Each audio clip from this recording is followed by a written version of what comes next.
Chinese electric vehicles have blown past the competition. They're tens of thousands of dollars cheaper than even the most affordable American EV, quicker than Porsche's $250,000 Taycan, and go twice as far as any Tesla. Some include folding tables, massage chairs, refrigerators, and 21-inch OLED screens. Others spray fragrance, crab walk into parking spaces, and they all come with free self-driving technology. Chinese automakers are setting global records in price, performance, experience, and speed, and it's got nothing to do with cheap labor and big factories.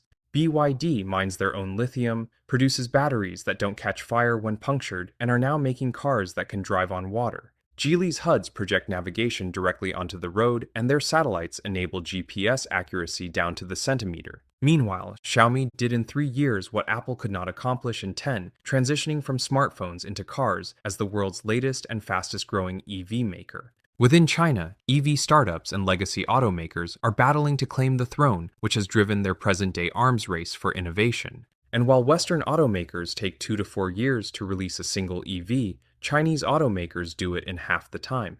The most obvious differences show up in how they sell. Chinese EV commercials are packed with technology, gadgets, features, and place the in-car experience front and center. In contrast, Western EVs have so little to offer that their ads spend far more time showcasing random scenery, landscape, and actors than of the actual cars themselves.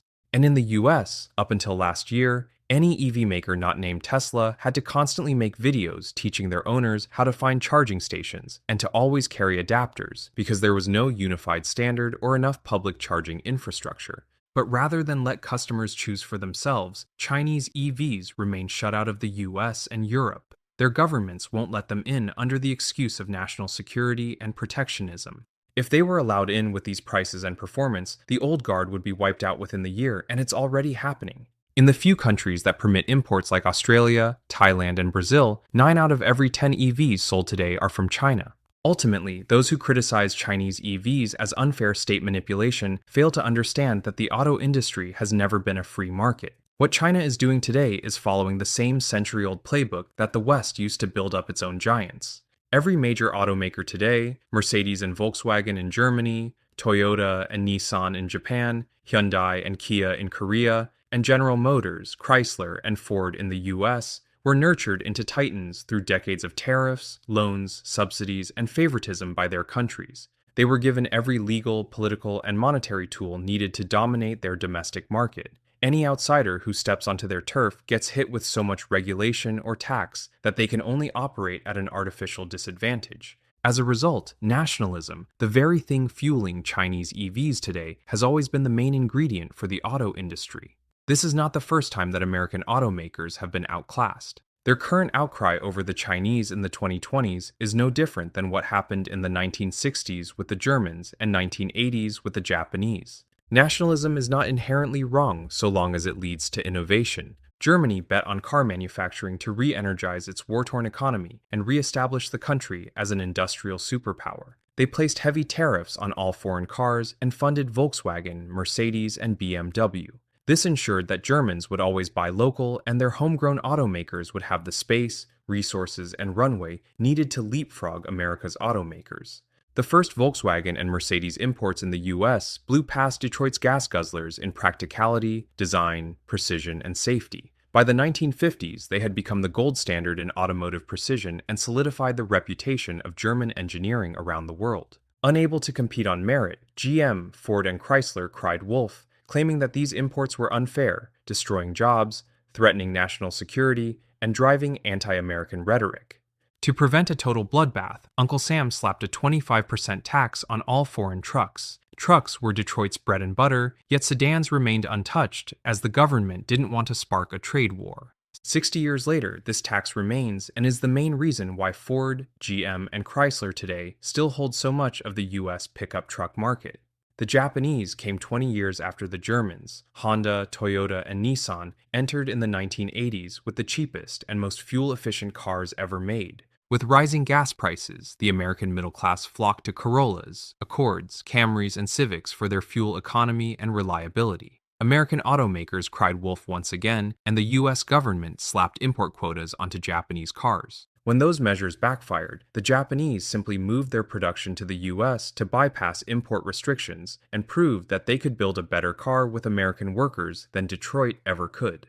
Today, GM, Chrysler, and Ford are only alive thanks to their government-protected oligopoly in trucks. It's the vehicle segment that fuels most of their profits and where their competition can never reach them. These same legacy automakers are now all begging DC to ban Chinese EVs under the guise of national security, democracy, and worker protection. Yet a decade of flops, delays, and billions in losses show that America's largest automakers are no closer to closing the gap today than they were 10 years ago. Ultimately, when you have a superior product, there will always be ways around policy. Japanese and German automakers have spent billions moving their production into the US, building and operating factories in the non-unionized South. By employing Americans to assemble cars on US soil, they bypass tariffs and reposition themselves as compliant, localized economic partners rather than overseas adversaries. Electric vehicles are a big deal because they enable not just a different experience behind the wheel, but also an entirely new way of doing business.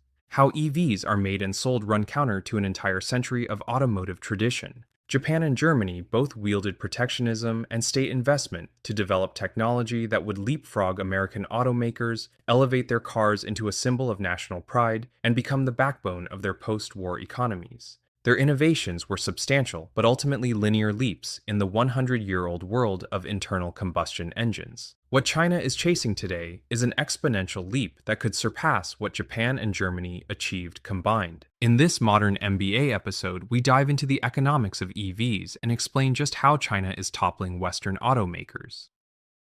We talk a lot on Modern MBA about market leaders and the moats that protect them. Right now, there's a massive shift happening where every CEO and business owner is trying to figure out the same thing. How do we make AI actually useful for us? Most are just throwing darts, and in business, guessing is an expensive way to fail. But while most companies are debating what to do, their competitors are already moving, automating workflows, improving decisions, increasing productivity, and building real operational advantages. Sitting still has become the biggest risk of all. That's why NetSuite by Oracle helps businesses put AI to work, with practical tools built directly into your existing day-to-day systems. NetSuite is the #1 AI cloud ERP, trusted by over 43,000 businesses. NetSuite is a unified suite that brings your financials, inventory, commerce, HR, and CRM into a single source of truth. This connected data is what makes your AI smarter. It doesn't just guess, it knows. NetSuite intelligently automates routine tasks, delivers actionable insights, helps you cut costs, and make fast AI-powered decisions with confidence with total flexibility. From software and IT services to healthcare, equipment manufacturing, financial services, and many other great American industries, NetSuite delivers a customized solution for your business. This isn't another bolted-on tool, it's AI built into the system that runs your business. Whether your company earns millions or even hundreds of millions, NetSuite helps you stay ahead of the pack. At Modern MBA, we take great pride in our accuracy, originality, and craft. We don't use AI tools to write scripts, do research, analyze data, and we certainly don't trust the ones that exist to handle our accounting, touch our own finances, and connect with our payroll. But once Modern MBA scales to that 7-figure milestone, we plan to adopt NetSuite ourselves. Whether your company earns millions or even hundreds of millions, NetSuite helps you stay ahead of the pack. If your revenues are at least in the 7 figures, get the business guide Demystifying AI free at netsuite.com/modernmba. The guide is free to you at netsuite.com/modernmba. netsuite.com/modernmba.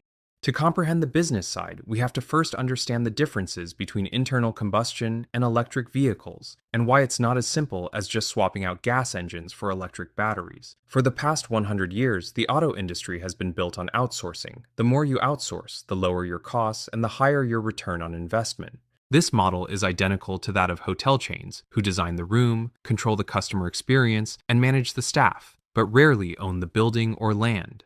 70 to 90% of the best-selling gas cars today, whether American, Japanese, or German, are made up of parts developed, engineered, and maintained by third parties like Bosch and Continental.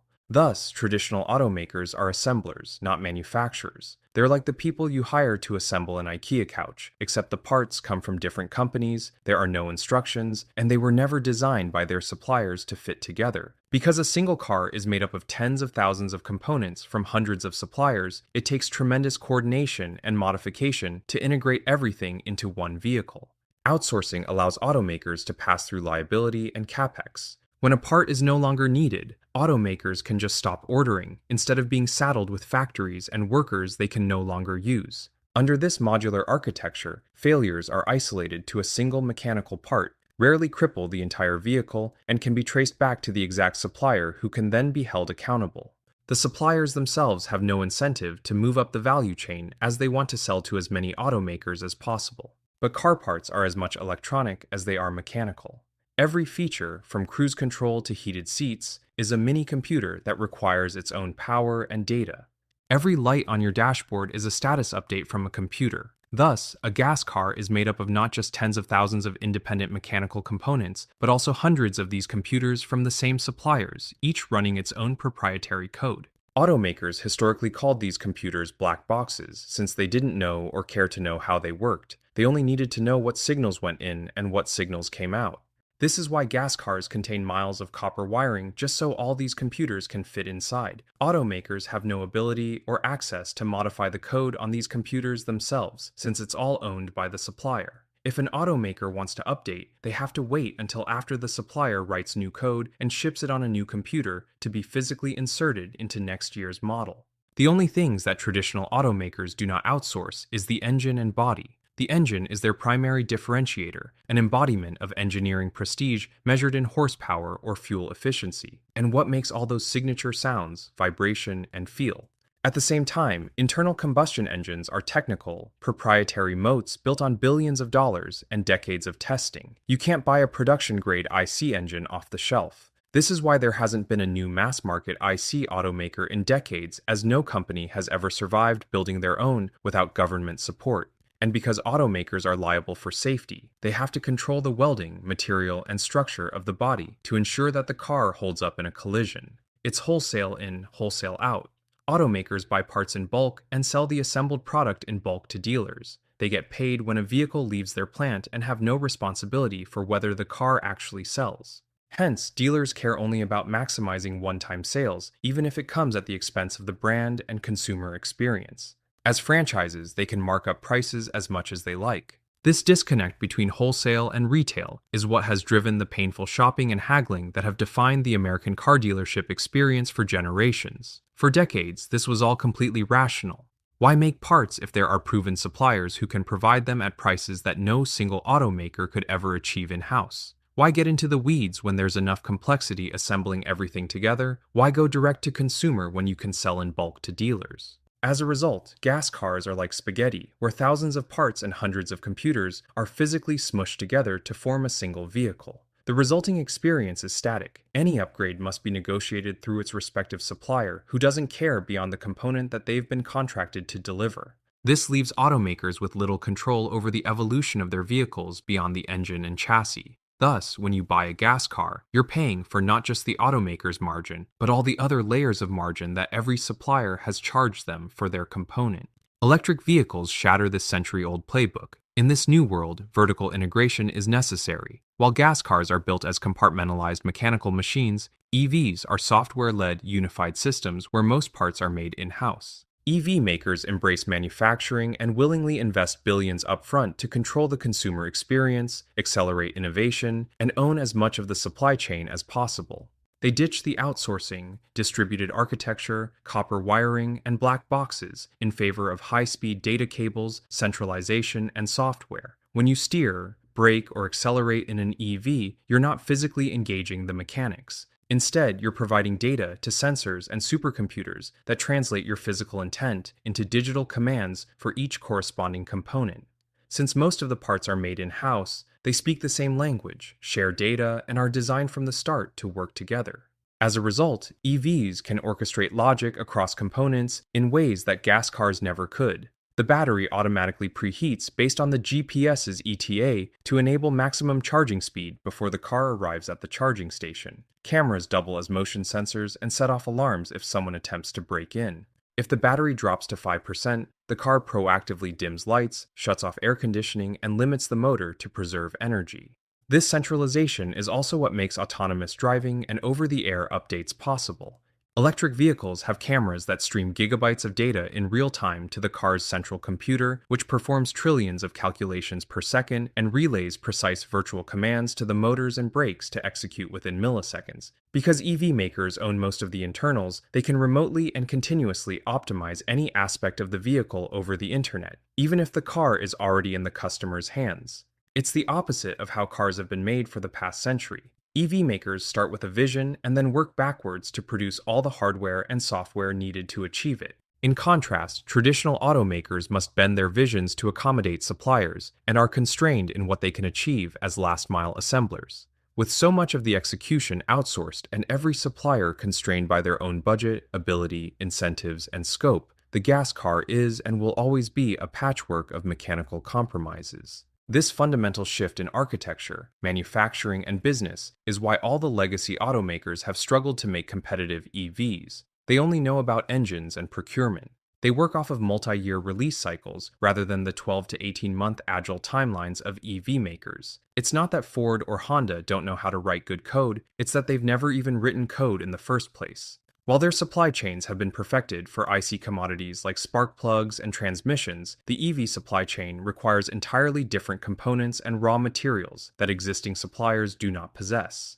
At the same time, EV manufacturing requires significantly fewer parts. Legacy automakers would gladly welcome these operational efficiencies if they weren't stuck in a labor structure from the 1980s. While they could fund new EV plants by downsizing existing IC factories, the irony is that they are handicapped by the same nationalism that enabled their success in the first place. The United Auto Workers represents the majority of factory workers at GM, Ford, and Chrysler, and remains one of the most powerful unions in American politics. Presidential candidates from both parties must curry favor with the UAW to secure votes in swing states. As a result, politicians must continuously support the legacy automakers to keep IC factories open and protect union jobs, even as they fall behind in demand and technology. This is why Tesla was excluded from Biden's EV summit, as the event was just political theater for the union. It's also why Obama rushed to bail out Detroit during the Great Recession, since the political cost of widespread auto sector job losses would be just as damaging to the Democratic Party as it would be to the U.S. economy. Bankruptcy would have wiped out the generational votes of hundreds of thousands of union members and retirees. These retirees cost automakers billions annually in healthcare and pension, which are fixed costs that don't exist for EV makers. While they spend the same amount on in-house manufacturing, these overhead costs over time get offset with automation, leaner workforces, and higher productivity. Lastly, the wholesale model is a liability in the electric world. Dealers profit from not only selling cars, but also servicing them. Oil changes, tire rotations, and tune-ups are recurring revenue streams for dealerships. Electric cars eliminate most of that revenue stream, which incentivizes dealers to push gas car sales, even if the automaker desperately needs to grow EV sales to comply with regulatory mandates, satisfy Wall Street, and secure its future. In contrast, EV makers go direct to consumer. By cutting out the middleman, they capture higher margins, set retail pricing, and control both sales and service. Since so much of the car is their own, only they have the expertise, means, and parts on hand for repairs. It was Tesla who established this blueprint through a painful 15-year journey. As the first mover, they absorbed the pioneering costs and established the playbook for the companies that would come after them. At the beginning, they tried to follow tradition. They outsourced the chassis and interior to Lotus, the body from France, the induction motor from a local lab, and the transmission from the UK for the Roadster. It was only after everything arrived they discovered that the chassis had to be reinforced to handle the weight of the battery. The body panels sent over no longer fit the updated chassis, the motor overheated without a liquid cooling system, the code had to be completely rewritten, and the transmission gear would break under the torque of the electric motor. At the same time, most suppliers shunned Tesla, demanding unrealistic minimum order quantities and refusing to develop custom parts for an unproven startup. When you can't buy the parts you need, you just have to make it yourself. With limited capital, Tesla focused on developing the most important components in-house and outsourcing the rest. Interiors to Mercedes-Benz, batteries to Panasonic, suspensions from Germany, chips from NVIDIA, and autonomous driving to Mobileye. The Model S succeeded, but these dependencies gradually became bottlenecks, and no partner was indispensable. When Mobileye refused to take responsibility for an autopilot failure, Tesla switched to NVIDIA and eventually replaced NVIDIA's hardware with its own custom silicon. When their usual suppliers couldn't deliver seats and speakers on time for the Model 3, Tesla made their own to keep the line moving. Today, the company manufactures the vast majority of its components in-house and still achieves profit margins that were once thought impossible in the industry. They refine their own lithium, make their own batteries, sell cars directly to consumers in their own stores, and operate a global charging network. Nearly every one of these moves at the time was ridiculed by Wall Street and legacy automakers. Yet by the late 2010s, Tesla had become the most valuable car manufacturer in the world, with growth the industry had not seen in a century. But Tesla itself would not have survived or scaled without nationalism. The $465 million loan to Tesla in 2010 was just one of many bets that the federal government had made on private green energy ventures. Meanwhile, Ford received nearly $6 billion from the same program. Beyond loans, Tesla benefited handsomely from subsidies. From 2013 to 2025, the company grossed $11 billion just from clean energy credits. The federal government, alongside California, placed strict emissions limits on automakers as a way to incentivize EV investment. If an automaker sells only gas cars or way more gas cars than EVs in a single year, then they get slapped with hundreds of millions of dollars in fines. The only way out is to buy clean energy credits from an EV maker, since their zero-emission vehicles grant an annual surplus. The legacy automakers were effectively forced to fund the very company that was disrupting them. These clean energy credit sales are what's financed Tesla's vertical integration. Today, EVs are the present future, and nationalism has only intensified. Rivian last month received a $6 billion loan from the federal government, 14 times what Tesla received a decade ago. And Lucid is the product of Middle East nationalism, with over $10 billion pumped in from Saudi Arabia. Both startups are nowhere close to Tesla today, but they've applied their blueprint to different niches.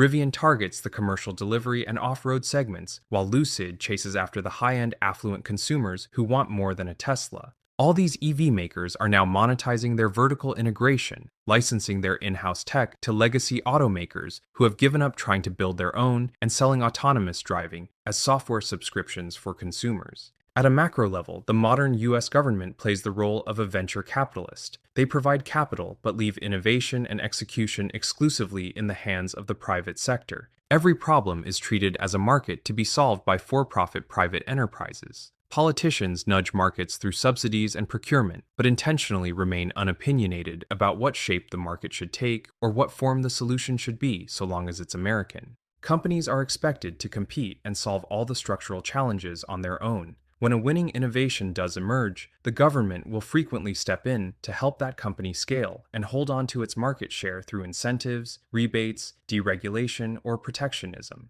This has been applied not just to EVs, but also cellular, aerospace, utilities, healthcare, and surveillance as public benefits delivered through private enterprises. While this approach has enabled the US to lead the world in innovation, the trade-off is that private solutions are optimized for shareholders rather than consumers. That's why internet in the US, even in Silicon Valley, is more expensive yet substantially slower than other first world countries, why large parts of the nation still have poor cellular coverage, and space exploration is being led by billionaires with more money than time. In short, the US model is about letting the private sector drive public benefits, incentivizing companies to solve as much of the problem as they can by themselves, and then rewarding their value creation by allowing them to own the market through policy. But no private company can match a long-term, centrally coordinated system that aligns public funding, policy, private interests, and industry planning like China has done with EVs. Like the Japanese automakers of the 1970s, China's EV dominance is the result of a disciplined 20-year master plan to transform the country from a producer of cheap goods into a high-tech, modern industrial superpower. In the early 2000s, China recognized that the US, Europe, and Japan had a 100-year head start on internal combustion engines that they'd never catch up to. Instead of pretending they had a shot, they opted to pool their chips further down the road. EVs then were already framed as the future, yet no one had been able to make them work. Yet they held immense strategic value for China, as electrification would be the cure to the country's infamous air pollution and dependence on coal. China used loans, subsidies, and policy to compel automotive innovation at a volume, depth, and speed that far exceeded Japan in the 1970s and Germany in the 1950s. Between 2009 and 2023, the Chinese government spent $230 billion on the EV industry, but rather than funneling all that capital into a few automakers, it spread this investment, building the market, scaling supply and demand in tandem, and incentivizing innovation throughout the supply chain rather than just in the finished product. By 2010, China was giving anyone who bought an EV rebates up to $10,000 and a 10% tax break. If they lived in a Tier 1 city like Shanghai or Beijing, they got an additional cash bonus up to $6,000. These rebates combined exceeded the average annual national household income. The country was effectively paying its citizens to use EVs. In the same year, the government mandated that all public buses and taxis had to be electric. Historically, car ownership in China had been heavily restricted through license plate lotteries. It was the government's way of combating air pollution, reducing gridlock, and incentivizing public transit. But anyone who bought an EV would be immediately granted a license plate, bypassing the impossible lottery. This radical generosity and turnaround in policy ignited demand, accelerated EV adoption, and gave automakers a captive customer base overnight. China's first-gen EVs were objectively bad in aesthetic, experience, and performance. But because the price was so low, customers were guaranteed, and Chinese automakers could afford to fail fast and iterate without going bankrupt. Whenever they needed cash, the government provided low-interest loans through state-owned banks. Instead of leaving the charging dilemma to automakers, the Chinese government took direct ownership with a public solution. State-owned utility providers were ordered overnight to blanket the country with charging stations. This is why China today possesses the world's largest and cheapest charging network, as charging is treated as essential public infrastructure rather than the extension of private for-profit ventures. It took the country 13 years to build 10 million charging stations, a volume that no single or even collection of private companies will ever reach. But China's ace in the hole is ultimately not in software or hardware, but instead further down the supply chain in minerals and chemistry. Western countries have long treated mining and refining as a dirty, low-value business best outsourced to third-world countries. Through the 2010s, they shuttered mines and refineries under the logic that these were mature, commoditized industries with little room for growth, innovation, and profit. The margins were too small to justify continued private sector investment.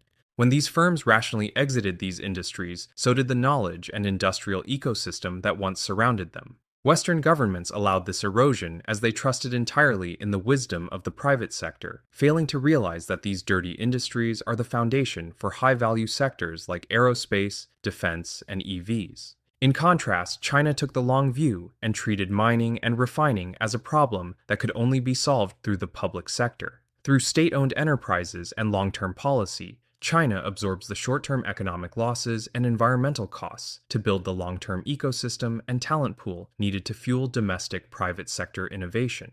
By 2023, they had built more refineries than any other country in the world. Today, the Chinese control 90% of the world's refining capacity for all the raw materials needed for batteries. Even if the lithium, nickel, or cobalt get mined in the US, the raw minerals must still be shipped to China to be processed. Batteries remain the most important and expensive component of any EV, accounting for 30 to 50% of the vehicle's total cost. As a result, any incremental improvement in battery efficiency or cost directly translates into lower prices and better performance for consumers. Chinese EVs are fueled by the cutting-edge innovations from domestic battery makers like BYD and CATL. These titans were backed by billions in state grants and low-interest loans with the mandate to prioritize innovation over profit. Just like how Japanese automakers achieved record levels of fuel efficiency and reliability for gas cars in the 1970s, these manufacturers have pushed batteries to record levels of affordability and longevity. BYD's Blade battery is the product of 15 years of research in lithium iron phosphate chemistry and a significant leap forward in safety, cost, and longevity. It's 30% cheaper, delivers identical range, doesn't burn or smoke when punctured, and has twice the lifespan of conventional nickel-manganese-cobalt batteries. This is what's enabled Chinese automakers to sell high-performance EVs for $20,000 or less. With industry-leading batteries available locally, they're free to focus on pushing the boundary on interiors and customer experience. And it opens a new world where EVs depreciate far slower and hold higher resale value with longer-lasting batteries. Even Tesla, who has spent billions over decades researching and developing its own, now simply buys and plugs in ready-made batteries from BYD for the Model Y and Model 3. In short, China has not allowed its private sector to shape the EV market. Instead, it treats the industry as too important to serve only shareholders, encourages innovation throughout the supply chain, and ensures that commercial success should be balanced with public benefit. EV makers should focus exclusively on building the best cars possible in price, performance, design, or experience. Battery makers should chase breakthroughs rather than rent-seeking. Today, the Chinese government has intentionally fostered a brutal domestic price war, which has organically cut down the number of EV makers in the country from 500 to just 100 in 7 years. Their message is simple. The state will provide the foundation and capital, but private enterprises must earn their market share through merit. All the components, raw materials, and expertise needed to be successful can be sourced locally within days rather than months from overseas. And when all automakers have the same public infrastructure, free market innovation becomes the only path to survival. By blending public enterprise, private incentives, and central policy, China shapes and controls competition within the market in ways where EVs are forced to get better and cheaper. In comparison, Tesla had to do it all themselves. There was no foundation or ecosystem to tap into. They had to build all the missing infrastructure, the charging network, the charging standard, battery plants, lithium refineries, because none of it exists in the US. At the same time, they had to continuously prove the viability and evangelize EVs to the public all on their own. As a private enterprise, they have to aggressively commercialize everything they build to make the economics work. While a portion of their capital came from federal and state programs, cash is ultimately no substitute for infrastructure. While Tesla remains the industry leader, the company today is pivoting away from cars and towards robots. Elon knows that a single company cannot ever compete with a country that treats minerals as a state utility, owns the world's refining capacity, funds battery makers to pursue public breakthroughs over private profits, and pits hundreds of automakers against each other to produce the most affordable and advanced electric cars on Earth. Yet China's journey was not simply the result of dumping more money for longer. Even after decades of subsidies, the country still required a foreign catalyst to force domestic firms to raise their game. The early Chinese EV market was riddled with fraud and vaporware. Startups burned through billions in venture capital on flashy keynotes, fake demos, and crazy prototypes. They all went bankrupt without delivering a single production vehicle. Others were outright scams, pumping out the most bare-bones and low-quality EVs with just enough engineering to pass government compliance. Since these cars were so bad that no one would buy them, these startups would fake sales to their own shell companies to pocket the subsidies and kickbacks.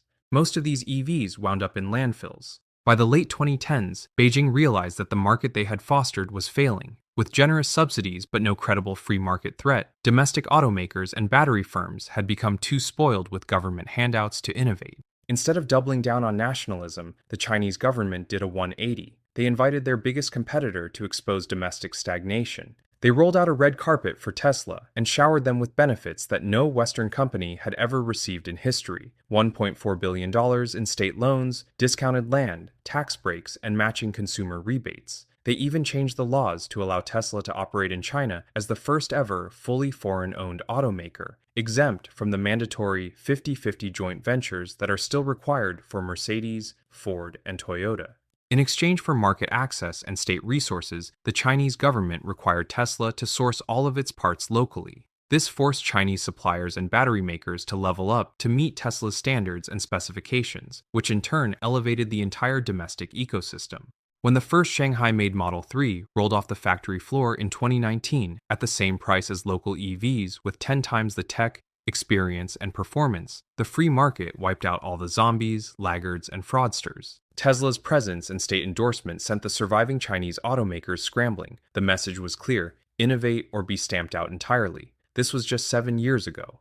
Today, the US has the chance to do the same. Allow the superior Chinese EV makers to enter, force them to build factories, source locally, and make the cars here in America just like what Japanese and German automakers do today. This would create jobs and provide American automakers the opportunity to learn and elevate their capabilities rather than be coddled forever behind nationalism. Ultimately, the most glaring omission is Apple. The tech giant gutted its EV ambitions because their CFO felt that making cars was too low margin and would hurt the company's bottom line. Since shutting down Project Titan, Apple has opted to make Hollywood movies, hoard cash, and release a premature VR device that still has no use case 2 years later, even though the company by now could have matched Tesla with its existing resources and brand power. Without public infrastructure and long-term planning that balances public benefit with private profit, the US leaves innovation entirely up to the private sector. Private enterprises naturally prioritize markets that involve the least industrial infrastructure, face the fewest structural challenges, and offer the highest returns for the lowest investment. This is why the vast majority of American investment in the past decade has been in software, and why Tesla remains the exception to the norm. Yet once a winning innovation emerges, these enterprises tend to stagnate because they've been permitted to own, control, and shape the market in their favor. And eventually, when new breakthroughs emerge overseas, these same companies seek refuge in nationalism to shield profits and shareholders at the expense of consumers, as seen today with Chinese EVs.